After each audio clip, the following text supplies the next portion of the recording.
இருக்கும்.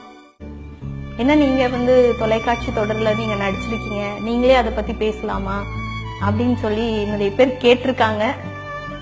ஒரு விஷயம் நம்ம பண்ணிட்டு இருக்கிறது நம்ம சுயநலத்துக்காக பணத்துக்காக நம்ம பண்ணிட்டு இருக்கும் போது அது அடுத்தவங்களுக்கு பாதிப்பை ஏற்படுத்துது, உளவியல் ரீதியாக பாதிப்பு தருது அப்படின்ற போது அந்த தவறை நிறுத்திடணும் அப்படின்றதுல நான் ரொம்ப உறுதியா இருந்தேன். என்னன்னா ஒரு சீரியல்ல அப்பதான் தம்பிக்கு வந்து ஆக்சிடென்ட் ஆயிருக்கும், கிளிசரின் போடுவோம், அழுவோம், அவன் ஐசியூல இருப்பான், அழுது முடிப்போம். இந்த செய்தியை கேட்டு அம்மாக்கு ஹார்ட் அட்டாக் வந்துரும்.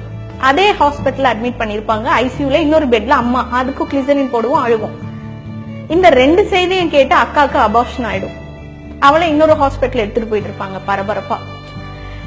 இது வந்து எப்படின்னு பாத்தீங்கன்னா, ஒரு பரபரப்பா இருந்தாதான் அந்த தொலைக்காட்சி தொடரை வந்து பாக்குறவங்க பாக்குறீங்க அப்படின்னு அடுத்தடுத்து இந்த மாதிரி விஷயங்களே தான் வந்துட்டு கொண்டு போயிட்டு இருக்காங்க. நீங்க எந்த ஒரு சீரியல் ஆரம்பிங்க, நீங்க பகல்ல போடுங்க இல்ல இரவுல போடுங்க, இந்த மாதிரி பரபரப்பா தான் போயிட்டே இருக்கும். ஒரு அன்பா சமைச்சாங்க, சாப்பிட்டாங்க, தூங்குனாங்க, சந்தோஷமா இருந்தாங்க, ஒரு நல்ல செய்தி சொன்னாங்க, இப்படின்னு நீங்க எதா ஒரு தொலைக்காட்சி தொடர்ல நீங்க எடுத்து பாத்தீங்க அப்படின்னா நிச்சயமா எதுலயுமே இருக்காது. வர்த்தக ரீதியாக பணம் சம்பாதிப்பதற்காக உங்களுடைய பொழுதை பணமாக ஒருத்தங்க மாத்திக்கிட்டு இருக்காங்க. இதுதான் தொலைக்காட்சி தொடர். இந்த உண்மைய ஒரு கட்டத்துல எல்லாரும் புரிஞ்சுக்கிட்டு தான் ஆகணும்.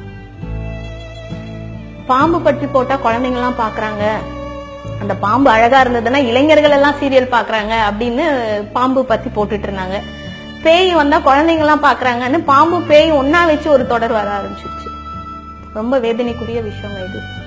இப்போ தூங்குறதுக்கு ஒரு அட்லீஸ்ட் ஒரு மணி நேரத்துக்கு முன்னாடி வரைக்கும் நம்மளுடைய மனநிலை எப்படி இருக்கு அப்படின்றது நம்ம தூங்க போற அந்த ஆழ்ந்த தூக்கத்துக்கு ரொம்ப முக்கியம். ஏன்னா ஆழ்ந்த தூக்கத்துலதான் நம்மளுடைய ஆரோக்கியம் இருக்கு அப்படின்னு மருத்துவ உண்மைகள் சொல்லும் போது, நம்ம கடைசியா தூங்க போகும்போது பண்ற வேலை என்ன? இந்த சீரியல் முடிஞ்சது, டிவி ஆஃப் பண்ணு, படு. நீங்க வேணா ஒரு டெஸ்ட் பண்ணுங்க, ஒரு வாரத்துக்கு எந்த தொலைக்காட்சி தொடரும் பார்க்காம இருங்க. அது பைத்தியம் பிடிச்சிடும், ஏன்னா பழகிடுச்சு நமக்கு. குடிகாரன் குடிக்காம இருந்தா எப்படி அவனால முடியாதோ அந்த மாதிரி ஒரு தொலைக்காட்சி தொடர் பார்க்காம இருங்க ஒரு வாரம் அப்படின்னா அதுவே ஒரு பெரிய தண்டனை. ஆனா அந்த மாதிரி இருந்துட்டு உங்களுக்கு எப்படி இருக்கு உங்க வாழ்க்கை, உங்களுடைய மனநிலை எப்படி மாறுது அப்படின்றத ஒரு தடவை நீங்க டெஸ்ட் பண்ணி பாருங்க.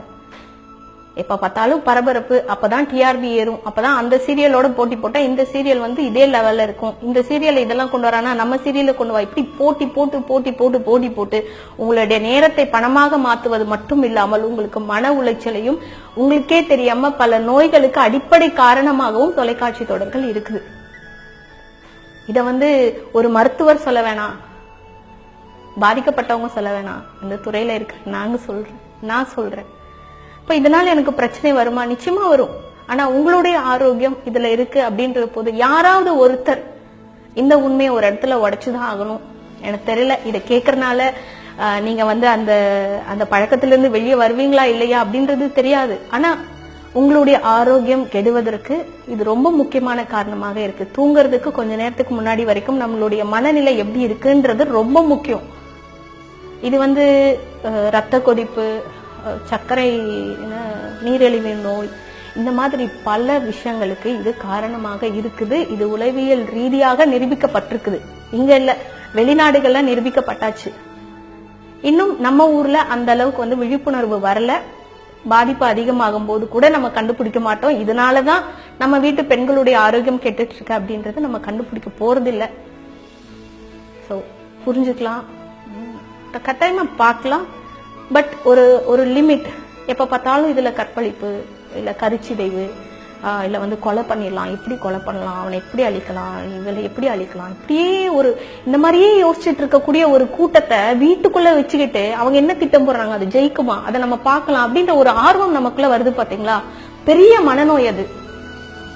உண்மையாலுமே ஒரு மனநோய். ஒருத்தர் அழியறத நின்று வேடிக்கை பாக்குறது, அது தொலைக்காட்சியா இருந்தாலும் சரி, சினிமாவா இருந்தாலும் சரி, சமூகத்துல நம்ம கண்ணு முன்னாடி இருந்தாலும் சரி, அதை நின்று வேடிக்கை பாக்குற நம்ம உண்மை, அது நாடகமாக இருக்கலாம், அது நடிப்பா இருக்கலாம், அதை வேடிக்கை பார்த்துட்டு இருக்கிற நம்ம உண்மை, அது நமக்குள்ள ஏற்படுத்தக்கூடிய பாதிப்புகள் உண்மையா நமக்கு நடக்க போறது.